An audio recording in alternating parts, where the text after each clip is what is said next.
번째 시간입니다.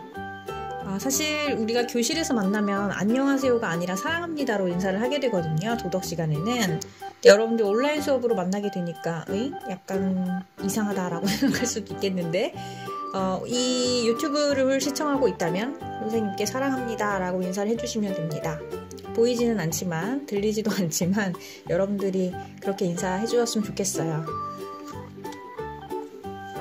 지금 선생님들에게도 굉장히 새로운 도전이 이어지고 있습니다. 사실 유튜브로 수업하는 거는 그닥 익숙한 건 아니거든요. 그래서 여러분들이 응원을 많이 해주시고 또 가상 공간에서 이렇게 만나본 적이 없어서 어떤 것들을 여러분들이 원하는지 잘 알지 못할 수 있기 때문에 여러분들이 댓글에 여러분들이 원하는 수업과 또 선생님의 수업에서 개선돼야 될 점이 있으면 이야기해 주시면 너무 좋을 것 같아요. 또 수업에서 좋은 점을 이야기해 주셔도 좋고요. 그래서 댓글을 꼭 달아주세요, 여러분. 자, 지난 시간에 했던 내용들을 같이 살펴보도록 합시다. 지난 시간에는 정보화 사회와 그 다음에 정보통신 매체를 사용하는 것에 대해서 배웠거든요. 네, 첫 번째부터 같이 봅시다. 먼저 우리가 도덕 시간을 수업을 듣게 되면 가장 먼저 살펴보는 것이 뭐냐면 오늘 배워야 될 주제와 관련된 그 의미를 살펴보거든요. 그 의미를 먼저 살펴보도록 합시다.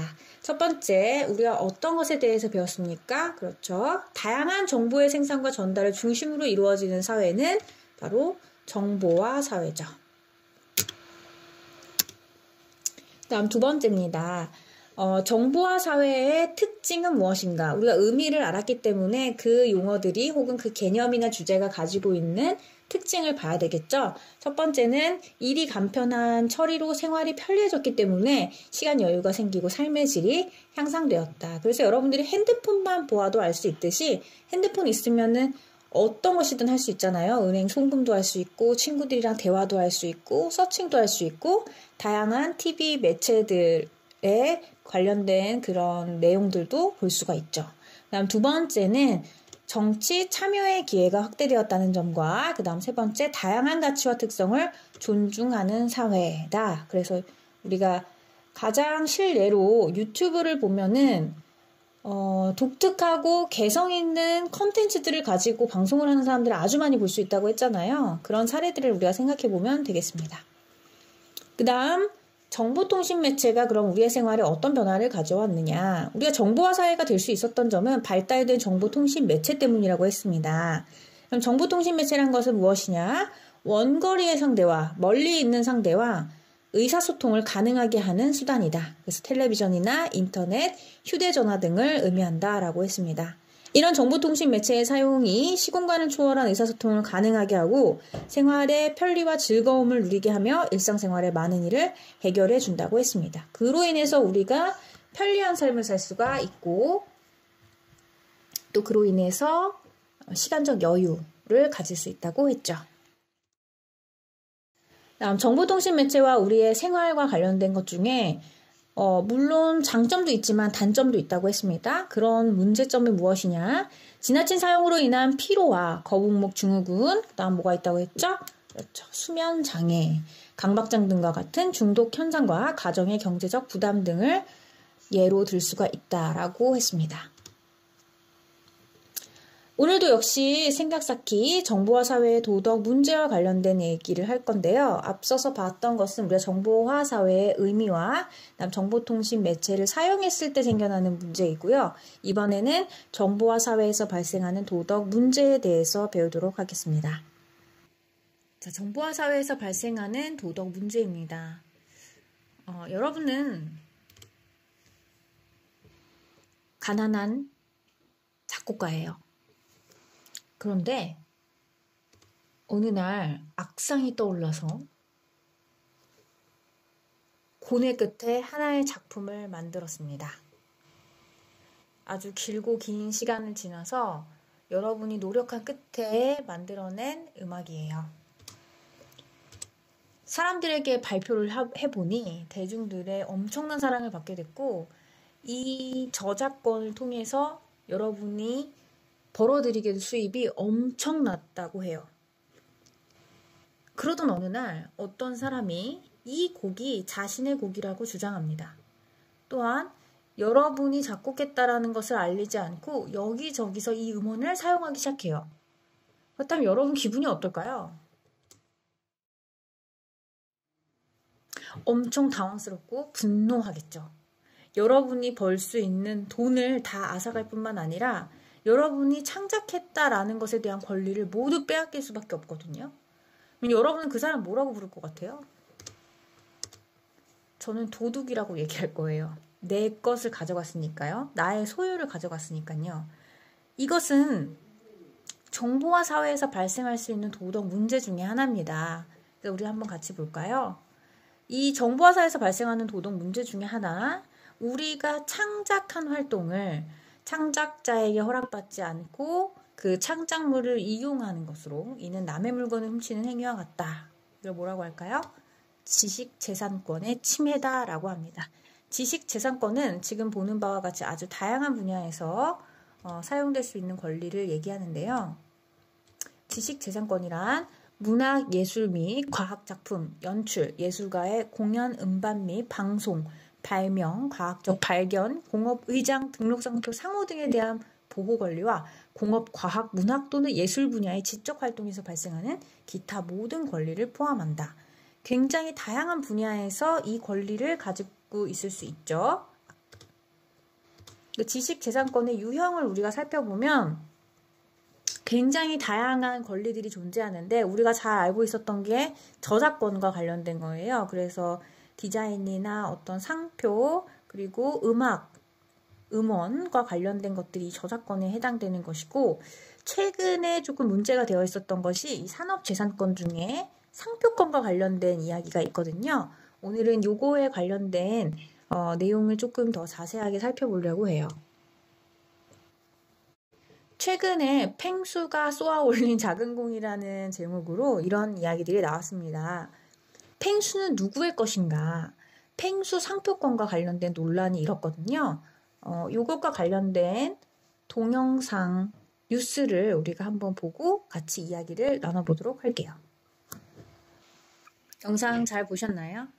펭수뿐만 아니라 다양한 유튜버들과 그 다음에 우리 BTS 오빠들까지 상표권과 관련해서 굉장히 많은 논란과 분쟁이 있었는데 이 문제는 내가 창작한 사람임에도 불구하고 창작물과 관련된 뭐 굿즈를 만들거나 아니면 창작물을 사용할 때 내가 다른 사람한테 돈을 내고 사용해야 된다는 그런 문제점이 생겨요. 그러면 굉장히 분하겠죠. 그렇죠? 여러분들이 창작자라고 생각을 해도 특히 여러분들은 예술하는 사람이기 때문에 여러분들의 창작물에 대한 권리를 갖고 싶을 텐데 그런 권리를 남한테 뺏긴다는 것은 말도 안 되는 일이죠. 바로 지금과 같은 문제, 지식재산권과 관련된 침해 문제가 정보화 사회에서 발생하는 도덕 문제 중에 하나입니다. 다음 문제 한번 같이 보도록 할까요? 자, 정보화 사회에서 발생하는 도덕 문제, 또 다른 문제는 자, 내용 먼저 읽어볼게요. 정보통신망을 통해 이용자의 동의 없이 다른 사람의 개인이나 위치 정보를 불법적으로 수집, 이용, 제공하는 경우 이것은 금융사기나 각종 범죄에 악용될 수 있다. 어떠한 문제일까요? 그렇습니다. 개인정보나 그다음 위치 정보를 유출하는 것에 해당돼요. 그래서 우리가 SNS 사용 같은 거 할 때도요, 여러분 자신의 이름 석자를 적는다거나 아니면은 뭐 다양한 사이트에 가입을 할 때 개인정보에 동의를 하는 거 굉장히 조심해야 돼요. 그런 문제들이 있을 수 있기 때문에 이 문제도 생각해 보아야 될 문제 중에 하나겠죠. 그 다음 세 번째입니다. 정보화 사회에서 발생하는 도덕 문제 중에 하나가 또 무엇이 있을까? 지금 나오고 있는 내용 중에 하나인데요. 사이버 명예훼손 및 사이버 스토킹과 관련된 문제입니다. 사이버 명예훼손이라는 것은 정보통신망을 이용해서 다른 사람의 사회적 평가를 떨어뜨리는 사실 또는 허위 사실을 지적하는 것을 말해요. 여기서 중요한 건 사실이지만 그 사실이 다른 사람의 사회적 평가를 떨어뜨린다면 사실이어도 그 사람의 명예를 훼손할 수 있는 것이고 또 허위 사실을 말할 것도 없겠죠.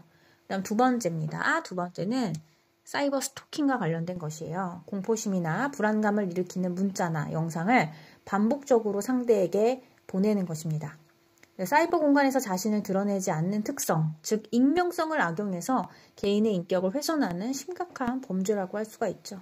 그래서 우리가 나중에 사이버 폭력에 관련된 것을 또 얘기를 하겠지만 그런 것과도 깊은 관련성이 있는 문제예요. 사이버 명예훼손과 관련된 내용을 좀 더 자세하게 살펴보려고 하는데요. 여러분 동영상 설명에 있는 뉴스 링크를 클릭해서 악플 2번을 달았을 때 우리가 어떤 처벌을 받게 되는지 한번 살펴보도록 할까요? 동영상 잘 보셨나요? 악플 2번을 달았을 때의 대가가 우리가 생각했던 것보다 훨씬 더 크죠. 그래서 우리가 사이버 공간에서 내 의견을 피력하는 것은 자유일 수는 있지만 이런 표현의 자유들이 다른 사람에게 어떤 해를 끼치는지를 잘 생각해 봐야 될 것 같아요. 최근에도 모 연예인이 악플에 시달리다가 목숨을 끊은 사례들이 있지 않습니까? 그쵸? 그래서 다른 사람에게 해가 되지 않는, 그리고 다른 사람의 허위 사실을 진실인 것 마냥 우리가 유포하는 그런 태도는 좀 지양해야 될 것 같다라는 생각이 듭니다. 정보통신 매체를 그러면 올바르게 사용하기 위해서 우리가 어떤 자세를 가져야 할까? 첫 번째부터 간단하게 우리가 살펴볼게요. 자기 절제 능력 키우기. 그래서 인터넷을 사용할 때 우리 규칙을 스스로 정해서 실천하는 겁니다. 두 번째는 예절 지키기. 상대방을 존중하고 실제 생활과 똑같은 기준으로 행동한다. 즉 사이버 공간이 아닌 우리가 얼굴을 대면할 수 있는 공간에서 하는 행동과 사이버 공간에서의 행동이 다르면 안 되겠죠. 그래서 실제 생활과 똑같은 기준으로 행동한다. 상대방을 존중하고 배려한다. 그 다음 세 번째예요. 자신의 개인정보를 철저히 관리하고 스마트폰 비밀번호 설정을 잘하고 SNS에 위치 정보나 개인정보가 노출되지 않게 주의를 하는 것은 무엇을 보호하기 위한 장치일까요? 그렇습니다. 개인정보를 보호해야 되겠죠. 다음, 우리가 잘못된 정보와 신뢰할 만한 정보를 땡땡하는 능력과 정보에 담긴 숨은 의미를 찾아내는 통찰력을 키워야 한다. 맞습니다. 선별입니다. 잘못된 정보와 신뢰할 만한 정보가 무엇인지를 우리가 알아볼 수 있는 안목을 키워야 돼요. 지금과 같이 가짜뉴스가 판치는 세상에서는 특히나 더더욱 그렇죠. 이게 진실인지 아닌지를 알 수 없는 허위 사실들이 진실인 것 마냥 돌아다닐 때 그것을 알아볼 수 있는 능력을 키워야 된다. 그래서 정보의 선별 능력과 그 다음에 정보를 활용하는 능력을 키워야 한다. 그래서 우리가 생각의 날개 달기에서는 모둠 활동을 하게 될 거예요. 정보통신 매체를 사용할 때 생겨날 수 있는 문제점이 무엇인지 사실 우리가 교과서를 통해서 살펴볼 수 있기는 했지만 그래도 이것들을 다양하게 모둠원들과 생각을 공유할 수 있는 시간을 가지도록 할 겁니다. 그래서 오늘날 정보통신 매체 사용으로 생겨날 수 있는 문제점, 스마트폰이나 컴퓨터, 유튜브나 SNS나 웹툰을 봤을 때 혹은 게임을 할 때, 모바일 게임을 할 때 생겨날 수 있는 문제점 모두를 포함하는 내용입니다. 우리가 만나면 같이 해보도록 해요. 아쉽지만. 또한 이런 정보통신 매체를 사용할 때 생겨나는 문제점을 우리가 알아봤다면 이걸 어떻게 해결할지, 우리가 어떤 태도로 사용을 해야 올바른 태도인지를 알아보는 것도 역시 모둠 활동을 통해서 확인해 볼 거고요. 그래서 선생님이 생각의 날개 달기의 일부분을 여러분들에게 질문을 했었거든요. 스마트폰을 바람직하게 사용하는 나만의 방법에 대해서 댓글을 달아달라고 했는데 3학년 친구들이 굉장히 많이 참여를 해줘서 여러분들에게 공유해 볼 수 있을 것 같아요. 그래서 한번 같이 살펴보도록 합시다. 3학년 3반 친구가 이렇게 얘기했습니다. 시간에 제한을 두며 해야 할 일들을 먼저 끝내둔 뒤 사용한다. 시간의 제한을 스스로 두는 게 바로 자신만의 사용 규칙을 정하는 올바른 태도라고 할 수가 있겠죠. 그 다음 두 번째, 3학년 3반 친구예요. 역시 핸드폰에 있는 스크린 타임 기능을 사용해서 역시 핸드폰 시간 제한을 두고 사용한다. 그 다음, 하루에 스마트폰을 사용할 시간을 정하고 지킨다. 허리를 펴고 올바른 자세로 사용한다. 너무 가까이에서 사용하지 않는다. 선생님 이 댓글 보고 저도 모르게 허리를 펴게 되더라고요. 그렇죠? 또 이제 컴퓨터를 하다 보면 거북목이 돼가지고 그 모니터 앞으로 막 빨려 들어갈 것처럼 될 때가 있는데 그런 태도도 역시 하면서 조심해야 될 나만의 방법이 될 수 있겠어요. 그 다음 3학년 2반 친구입니다. 바람직하게 스마트폰을 쓰려면 요금제를 최저로 쓰는 것이죠.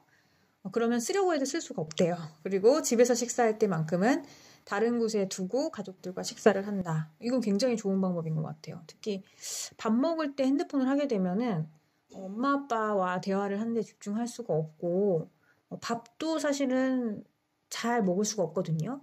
그런 방법들을 사용해 보면 좋겠네요. 그 다음 역시 하루에 사용할 시간을 설정해 놓고 화면이 꺼지도록 설정해 둔대요. 일주일마다 사용 시간을 확인하면서 반성하거나 스스로 칭찬해 줍니다. 이렇게 스스로 반성하고 칭찬해 주는 태도는 굉장히 좋은 것 같아요. 그 다음에 이건 보고 선생님이 너무 많이 웃었는데 핸드폰이 폴더폰이라서, 그러니까 스마트폰이 아니라서라는 거죠. 스마트폰이 아니면 사실 쓸 이유가 많지는 않기 때문에 상관이 없다고 합니다. 핸드폰을 바꿔보는 것도 그러면 좀 절제가 될 수 있어서 좋을 수도 있겠네요. 그 다음 3학년 1반 친구입니다. 방에 스마트폰을 아예 들고 오지 않는데요. 이런 절제 능력이 좋은 친구들이 있군요. 잠에 들기 전엔 스마트폰을 옆에 두지 않게 하면서 스마트폰 사용 시간이 줄은 것 같아요. 아주 훌륭한 친구들이 많아요, 우리 학교에. 그 다음 실제로 지금 쓰고 있는 방법이래요. 그래서 전날에 6가지 할 것을 미리 정해두고 2가지를 끝낼 때마다 1시간씩 핸드폰을 쓸 수 있는 시간을 받는 제도. 스스로에게 보상도 해주고 스스로를 절제할 수도 있는 그런 방법이더라고요. 3시간이 그렇게 짧지 않고 그 안으로 하고 싶은 것들을 다 할 수가 있다. 방학 때 루즈해지지 않고 숙제까지 다 하면서 폰도 적당하게 할 수 있다. 이런 걸 할 수 있다는 건 선생님 진짜 대단하다고 생각해요. 선생님도 잘 못하는 그런 절제력이거든요. 그 다음 3학년 3반입니다. 저의 스마트폰을 바람직하게 사용하는 방법은 와이파이를 꺼두는데요. 와이파이를 꺼두면 할 게 별로 없으니까 신경 쓰이지 않고 점점 스마트폰을 잊게 되고 와이파이를 다시 켜고 싶을 때 이런 유혹이 오면은 오늘은 어떤 하루를 보냈는지 내가 정말 스마트폰을 바람직하게 사용했는지를 한번 돌아보는 것 같아요. 훌륭합니다. 다음 마지막이에요. 무언가를 할 때 가장 방해되는 물건은 휴대폰이라고 해요. 그래서 스스로 통제하기 어려울 만큼 한번 잡으면 떼어낼 수도 없던 적이 많았다. 그래서 주로 휴대폰 충전기를 최대한 떨어져 있는 곳에 두고 습관처럼 휴대폰을 켜게 되는 상황이 나타난다. 또한 휴대폰 앱을 이용하여 하루 휴대폰 사용 시간에 제한을 둠으로써 스스로 사용 시간을 조절할 수 있도록 한다. 이러한 방법에도 제어가 되지 않을 경우 휴대폰 전원을 아예 꺼버리는, 그렇죠. 휴대폰 충전기와 그 다음 전원을 끄는 방법과 그 다음 휴대폰 앱을 사용해서 시간의 제한을 두는 방법을 사용한다. 이렇게 여러분들이 스마트폰을 사용할 때 방해되는 시간들이 너무 많기 때문에 이 사용 시간을 설정한다는 것에 대한 내용이 굉장히 많았어요. 스스로 스마트폰을 바람직하게 사용하기 위해서 이렇게 자기만의 규칙을 정하는 여러분들이 정말 대단하다고 생각되고 선생님도 꼭 이렇게 스마트폰을 바람직하게 잘 사용해 보아야 되겠다고 반성했습니다. 선생님 오늘도 스마트폰 굉장히 많이 했던 것 같거든요. 그래서 여러분들과 스마트폰을 바르게 사용하는 방법들에 대해서 논의를 하고 그리고 우리가 피켓을 만들어 볼 거예요. 역시 학교에 와야지만 할 수 있는 것이겠죠. 이건 여러분들의 선배였던 작년 3학년 선배들이 만들었던 피켓이에요. 스마트폰 장시간 사용 마약과 같습니다. 핸드폰 핸드아웃 하면 할수록 중독되는 SNS 가면을 쓰고 때려도 아픕니다. 당신의 화면 뒤에도 사람이 있습니다. 우리 학교 복도에 제가 한번 전시한 적이 있어서 여러분들 아마 봤을 거예요. 그래서 이렇게 만든 피켓으로 여러분들이 급식실 가는 길에 같이 이렇게 캠페인 활동도 하게 될 거고요. 그리고 여러분들 등교 시간에 캠페인을 한 적도 있었습니다. 아마 기억나는 사람들을 한번 봤을 거예요. 그렇죠? 여러분들이 직접 만든 피켓을 들고 우리가 스마트폰을 바르게 사용하는 것 그리고 정보통신 매체를 바르게 사용하는 방법에 대해서 서로에게 알리는 좋은 시간을 가져봤으면 좋겠습니다. 오늘도 여러분 너무너무 수고 많으셨고요. 스마트폰을 바르게 사용하는 방법, 또 정보통신 매체를 바르게 사용하는 방법에 대해서 함께 이야기를 나눠봤습니다. 이 내용들을 알기만 하고 실천하지 않는다면 안 되겠죠. 그래서 생활 속에서 생생하게 실천할 수 있도록 여러분들 오늘도 이 내용 잘 기억해 주세요.